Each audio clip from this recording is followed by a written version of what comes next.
Welcome back to Movies TV Mad. You can follow me on Twitter at Movies TV Mad. Leslie Grace versus Ezra Miller. Leslie Grace is a hard-working professional actress. Ezra Miller has been arrested multiple times. How can Leslie Grace not have a job, but Ezra Miller still has a job? How can David Zaslav justify this? Now, I defended David Zaslav's decision to shelve Batgirl for many reasons. But the truth of the matter is, the more I think about it, the more flawed the decision is. And here's why. Now, he claims he didn't want Batgirl on HBO Max, that he doesn't want DC movies on HBO Max. He wants to support the theatrical system. I support that decision. So why couldn't the Batgirl directors get more money to make a movie that fits the theatrical system? Because he claims that he couldn't move it to cinema because it wasn't of the standard, and test audiences said it had the qualities of a TV pilot.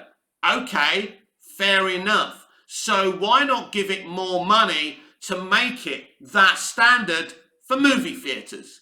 Now, there's a lot of kind of answers to that. We know that he doesn't like the multiverse strategy, that he didn't want Keaton in Batgirl, and there's even rumours he's already scrubbed out Keaton in the Flash movie and is replacing him with Ben Affleck. There are rumours that Ben Affleck has or will do more extensive reshoots for the ending of the Flash movie. And for me, if that's happening, that means Michael Keaton is getting scrubbed out of that movie. I think they're doing away with the multiverse strategy. I don't think it will be mentioned in Black Adam, Shazam, Fury of the Gods, Aquaman and the Lost Kingdom, or the Flash movie.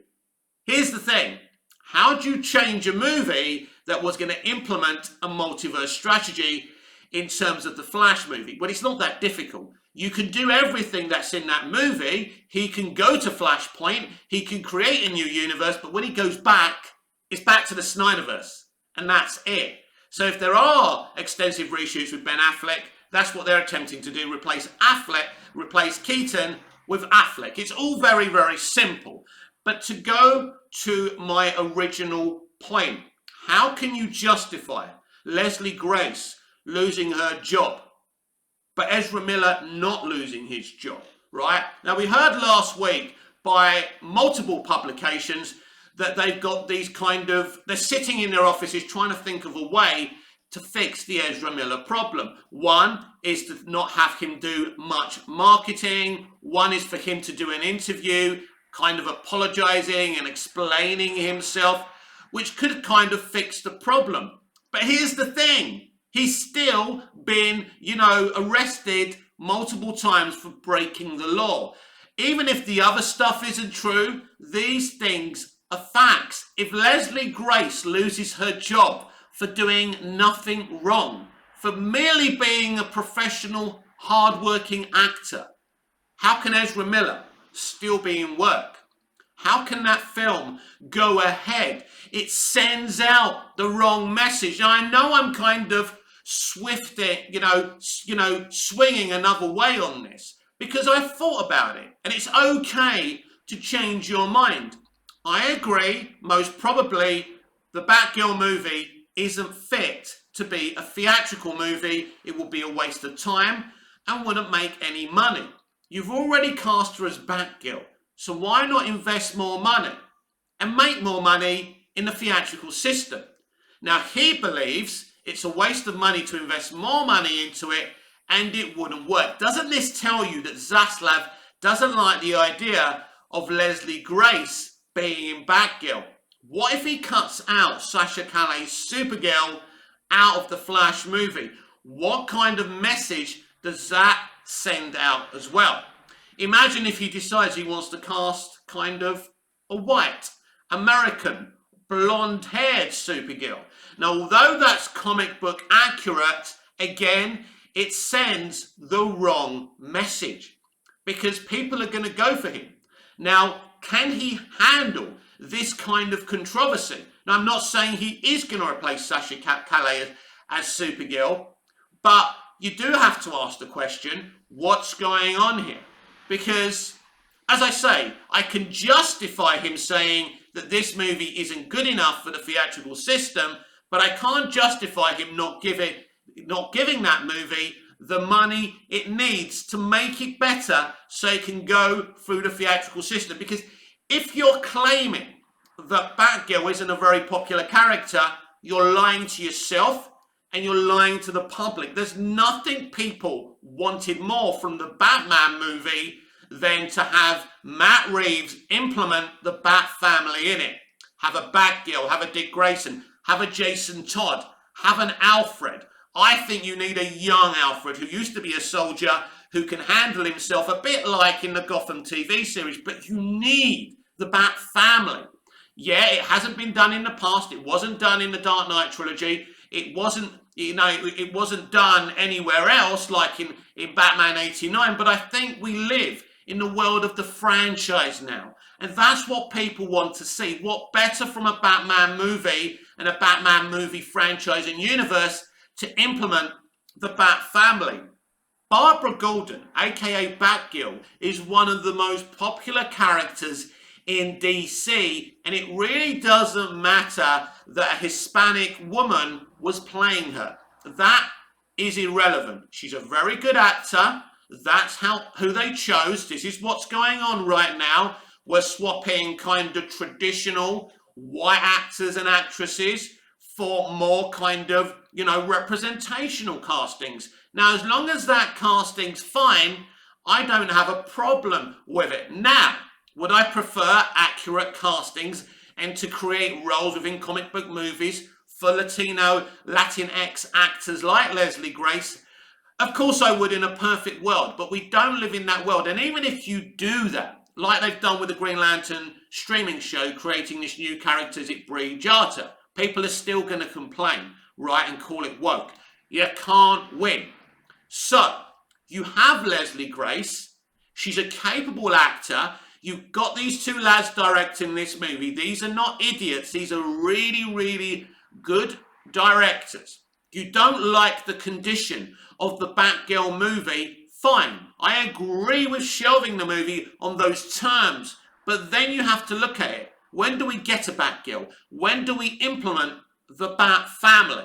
So I think it's even though I've kind of backed David Zaslav originally on this very passionately, and there's certain reasons of his motivations I do agree with, I do think it's bad.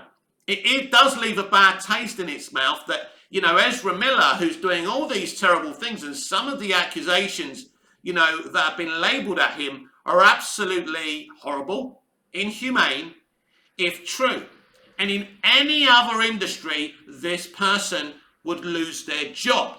There's the question of, Leslie Grace being a Hispanic actor and him being someone with Hollywood DNA and him being able to get away with it all. Why isn't he in prison? Why is it just now we're hearing he's getting professional help?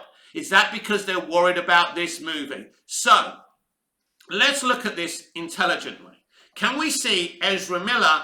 Now, I suggested this ages ago, that he should do a press conference, he should be very apologetic, and say, yes, I've been suffering with mental trauma. That's fair enough, but I don't excuse my actions. I'm going to get help. This shouldn't be something that they're talking about.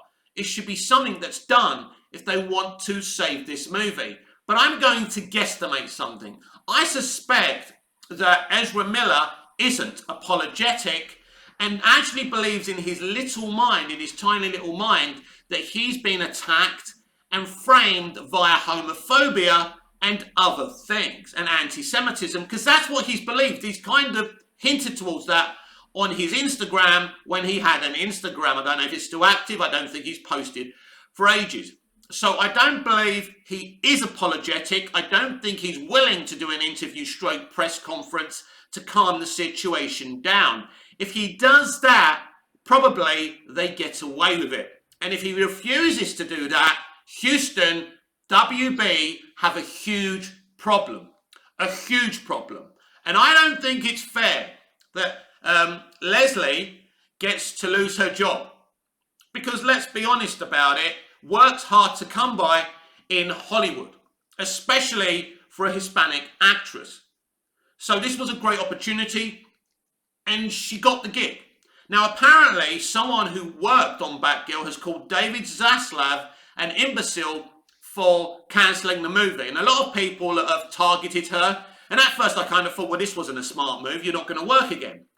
But if someone had sacked me unceremoniously when I hadn't done anything wrong, had cancelled my project, right, without considering giving me more money or giving my directors more money to make it better so we can send it to movie theatres, because you're claiming this has been done because you want to send DC movies to movie theatres. They give the movie more money.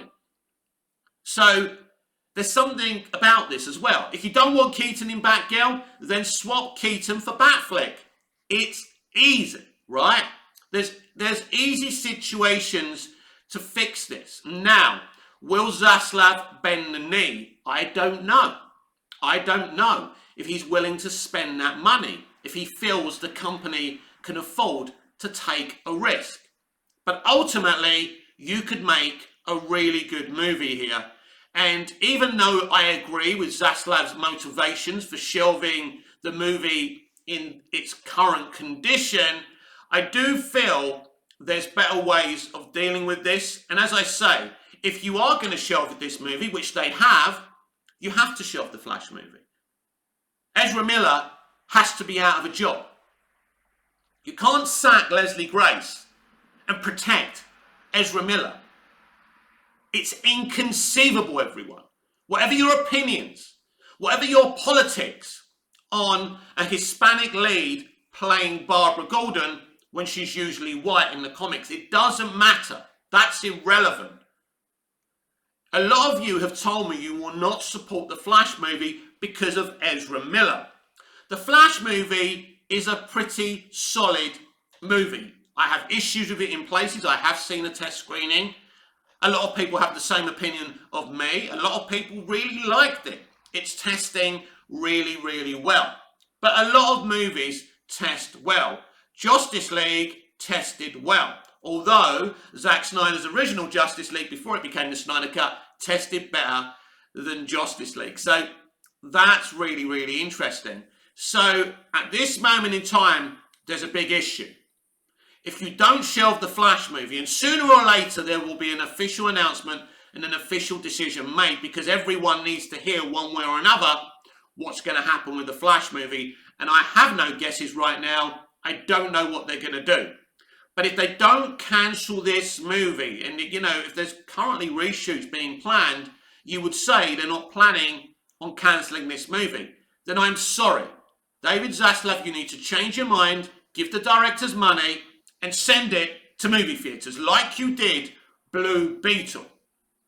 That's what has to happen here. If you do cancel the Flash movie, at least it's the same strokes for the same folks. But if Ezra Miller gets to keep his job and Leslie Grace doesn't, then we have a very, very serious look here. And it is about how it looks. And if she loses her job, which she has, and he doesn't, that's a very damaging, toxic situation. Is Matt Reeves' The Batman sequel still happening?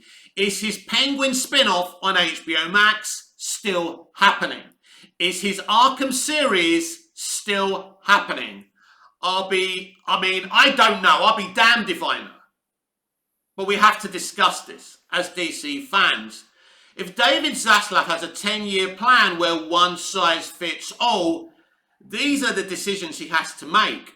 Either everything has to stem from Matt Reeves' The Batman universe, or if he just wants one universe with no others, that movie would have to go. That franchise from Matt Reeves would have to go. There's already accusations from a DC comic artist claiming that Reeves stole his idea and his story for Batman. Now, I don't know how true this is, and this could be part of the situation that has put Matt Reeves' The Batman franchise in jeopardy. I simply don't know. I like the Batman. It's a good film, but I wouldn't be devastated if the sequel didn't happen, if we get a really good comic book accurate Batman in a brand new kind of DC live action universe. One, as I said earlier, that develops and introduces the Bat family, because we're all desperate for that. So you see the Bat family together, something we really haven't seen in live action. There's been kind of hints towards it in Titans, but it hasn't been done thoroughly. That's what I want to see in a DC live action universe. So if that's what Zaslav's plan is, or whoever he's going to implement to run DC Studios, then I'm all for it, and I won't lose any sleep about the Batman sequel not happening. A lot of people have differing opinions. Now, what we read in Variety about the Batman sequel not being greenlit yet is very, very interesting, because it's all about interpretations. He hasn't wrote a script yet. So people are saying, well, you can't greenlight something without a script. But Toby Emmerich did stand there with Matt Reeves at CinemaCon and said the sequel was happening. Toby Emmerich isn't in charge anymore. David Zaslav is. Could David Zaslav had changed his mind? Now, if I remember rightly, at the Warner Brothers Discovery up front, didn't they announce Batman 2 there as well? I can't remember, and I think they did with Peacemaker 2 as well. I can't remember. Comment down below if you remember if the Batman was mentioned at the Warner Brothers Discovery up front. So right now, I can't dismiss Variety's claims that the Batman sequel isn't greenlit, and there's doubts around this movie. So I think what could be hampering Matt Reeves' vision in the eyes of David Zaslav is that he wants one franchise. But then you could argue that David Zaslav has been very supportive of Todd Phillips, very supportive of his Joker sequel. That has been ratified and greenlit. There's no doubt about that movie happening. The Joker sequel is happening. But not only that, he's had very deep discussions with Todd Phillips. He's actually offered him a position at DC Studios. I can confirm that to you today. And he's using him as someone, like he's using him as an advice board as well. So he's got a lot of respect for Todd Phillips, and so he should. He directed the great Hangover trilogy, hilarious, brilliant in so many ways, and the Joker movie was pioneering. It's a great live action version of the Joker. So what do we do with the Joker franchise? Is that going to be the main universe now? Or is the Batman universe going to be the main universe? Is the DCEU going to continue? Is everything going to be funneled out of there? So it's interesting, isn't it? Because that's what we're hearing, that he's planning a reset with DC, that one size should fit all. So one of these franchises, the DCEU or the Joker universe, or Matt Reeves' the Batman universe, surely has to continue being the main universe, and the other universes are gone. Peacemaker 2, according to James Gunn, will not be cancelled. It's under no threat. That's the only thing really that I've kind of heard that's happening that I believe is actually happening.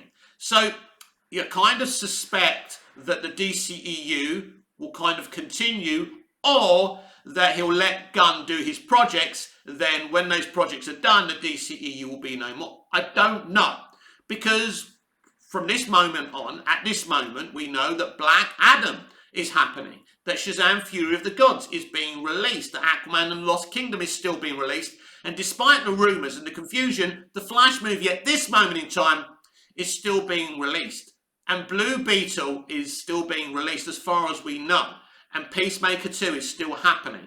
So Peacemaker 2, maybe we won't see it till 2023. Could that be the last project within the DCEU? So that could be the end. So who knows? I mean, actually, Peacemaker 2 may not be released till 2024. But the rest of them, by the end of 2023, all the remaining DCEU projects would be done. And by that time, DC Studios would be ready for a slate. So it's either or. Either we're going to continue with the DCEU, or they're just going to let these projects be released, then it dies. Matt Reeves' the Batman universe could be a way forward for a one-size-fits-all. I like Matt Reeves. I don't have any problem with Matt Reeves. Could he do it? Does he want to mold a DC universe? He doesn't necessarily have to. They can just use that universe as the main universe. I don't see it personally, but who knows? It's the same with the Joker universe. So that can just be classed as an Elseworld. But when you want a one-size-fits-all, like you, I'm very confused how all this is going to work. We've already got 3 separate DC universes, the DCEU, the Batman franchise, and the Joker universe as well. So if you think the multiverse strategy is going to confuse audiences, and I can kind of see it now, at the time I fought against that theory, but now I can kind of agree with why Michael Keaton suddenly being the DCEU's Batman would confuse some people. I get that. But then you've got 2 other universes. So you do need one universe. I mean, look, I like what the MCU are doing. There's a reason for the multiverse kicking off. You know, you've got Kang the Conqueror and what he did in the Loki series. And what happened in Spider-Man No Way Home wasn't that difficult to understand why we saw different versions of Spider-Man. It was simple. Peter was supposed to... they were doing something. There was a spell with Doctor Strange. It was simple to understand what happened, and it was explained because they're trying to, you know, their audience is the commercial audience, right? So it's easy to understand. But the way DC were doing it and blatantly saying Michael Keaton is the DCEU's Batman is very, well, it's puzzling because of his age. It's puzzling because some people simply won't get it. So I do believe we need one universe. I don't know what's going to happen to the Batman sequel. I don't know if this is the end. Now, I remember telling you when the Batman was released that there were rumors that were being spread, and my sources were telling me any movie that didn't make $1 billion would be jettisoned. But that doesn't sound very fair because 750 million, which is what the Batman made globally, was very good. And actually, no other Batman movie, I think Batman 89, did that make 800 million? So just a little bit more. Yeah, I think it would be unfair. And you can't start a franchise, a 10-year plan, and then when a movie doesn't make $1 billion, you jettison that movie. You'll never have a good plan then. That's ridiculous. So I'll call bullshit on that. But I'm not going to sit here and lie to you and say, oh, the Batman's safe, you know, Matt Reeves is the second coming. His connection to J.J. Abrams could be problematic.